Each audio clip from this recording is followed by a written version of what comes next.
प्यारे बच्चों, सबसे पहले तो देवनारायण भगवान को मैं नमन करता हूँ।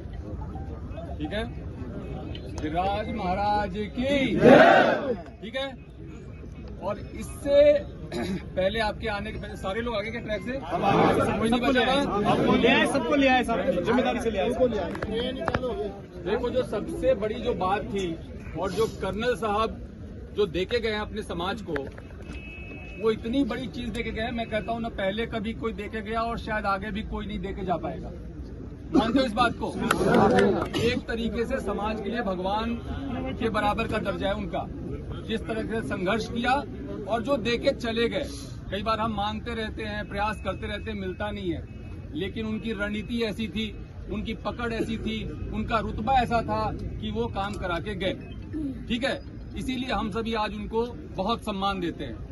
जब कर्नल साहब यहाँ पे आंदोलन करते थे 14, 15, 16 में यहाँ पे एसपी रहा हूँ, कई बार उनसे मिला हूँ, कई बार उनसे बात हुई है, तो इसलिए मैं उनको व्यक्तिगत तौर पे जानता हूँ। अब जहाँ बात बच्चों की थी, जो हमारे 372 वाले बच्चों की मांग उठाई, कहाँ गया बच्चा वो, ये है, और बाकी और साथी लोग हैं।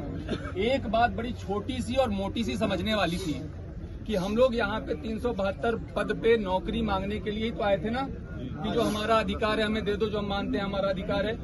और जाकर के जब हम ट्रैक पे बैठ गए तो क्या होगा, उसका परिणाम पता है आपको? जीवन भर नौकरी नहीं मिलेगी। समझते हैं इस बात को?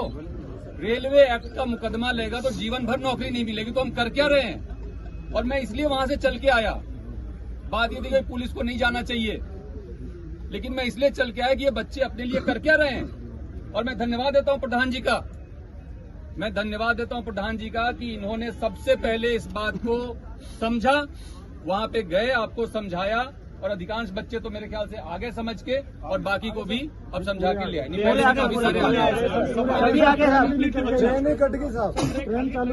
बहुत बढ़िया। तो आप लोग इस बात को समझो कि एक तो प्रशासन, सरकार और समाज अलग अलग नहीं है। ठीक है, जो कोई हमारी मांगे होती हैं, जैसे कह रहे हैं हम 7 साल या 17 साल से आप मांग कर रहे हो, 7 साल से मांग कर रहे हो, पूरी नहीं हो रही है, तो उसमें क्या दिक्कत है? आपका पॉइंट ऑफ व्यू क्या है, सामने वाले का पॉइंट ऑफ व्यू क्या है? इसको क्लियर करने के लिए आज जो एक घोषणा हुई, जो मैंने सुना कि एक मंत्रिमंडलीय कमेटी का गठन हुआ है, जो कि स्थायी कमेटी है, वो एक बार के लिए नहीं बना है, वो हर 3 महीने पे मीटिंग करेगी और पहली मीटिंग इसी मंथ होगी, इसी जून माह में होगी। तो वहां तो आपकी बात सबसे पहले रखी जाएगी ना। तो इतना ज्यादा उद्वेलित होने वाली बात थी नहीं, और फिर भी अगर आपके दिल को चोट पहुंचा, मैं समझ सकता हूं। हम लोग सभी रोजगार के लिए बहुत, हमने भी संघर्ष किया है, हम भी कॉलेज में पढ़े, दिल्ली जाके पढ़े, नौकरियों के लिए कंपटीशन दी, फिर नौकरी हुआ तो नौकरी में हमें पता है कि एक बेरोजगार का दर्द क्या होता है। लेकिन साथ ही साथ अगर ये दर्द था तो थोड़ा सा धैर्य रखना चाहिए था, मैं मानता हूं। और मैं कोई आपसे दूर नहीं हूं, प्रशासन आपसे दूर नहीं है, कलेक्टर साहब, एसपी साहब आपसे दूर नहीं है, और न सरकार आपसे दूर है। मैं आपको कहना चाहूंगा, आपकी जो महापंचायत थी उसमें आपका बिंदु था, जितने भी उसमें पॉइंट्स तय हुए, आप देखिए तो 9वीं अनुसूची में कैबिनेट से प्रस्ताव पारित करा के भेजने की बात हुई।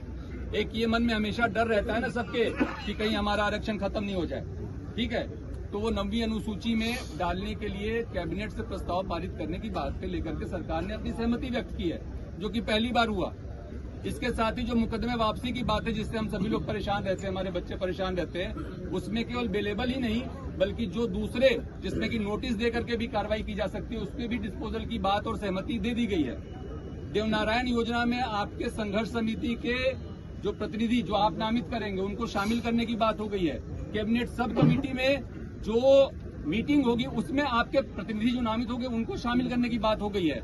तो आप हर 3 महीने पे मिलोगे। आप जो कह रहे हो हमारी कोई बात नहीं सुन रहा, हमारी कोई बात नहीं समझ रहा, हमारी लॉजिकल बात है, वो हर 3 महीने पे सवाल पूछने का आपके पास मौका होगा। तो मेरी कोई बात पे आपत्ति है क्या? और इस देश में गांधी के देश में अगर गांधीवादी तरीकों को छोड़ करके हम दूसरे तरीके पे जाएंगे और बिना सोचे समझे जाएंगे तो अपना भविष्य अंधकार में डाल रहे हैं। तो मेरे को बच्चों इतनी बात कहनी थी। आप सभी बहुत समझदार हैं, पढ़े लिखे हैं, मैं आपका बड़े भाई जैसा हूं। अगर आप बड़े भाई की राय को मानते हैं, अभी आप लोग जो भी यहाँ बैठ के अपना तय करेंगे नीति रणनीति, उसके बारे में मुझे कुछ नहीं कहना, लेकिन मैं कहूंगा कि जो भी निर्णय लिया करो उसमें अपना भला तो पहले सोच लिया करो, जिससे कि आपका बहुत भारी नुकसान नहीं हो जाए। तो इतनी सी बात करनी थी। सबको बहुत बहुत धन्यवाद। वंदे मातरम।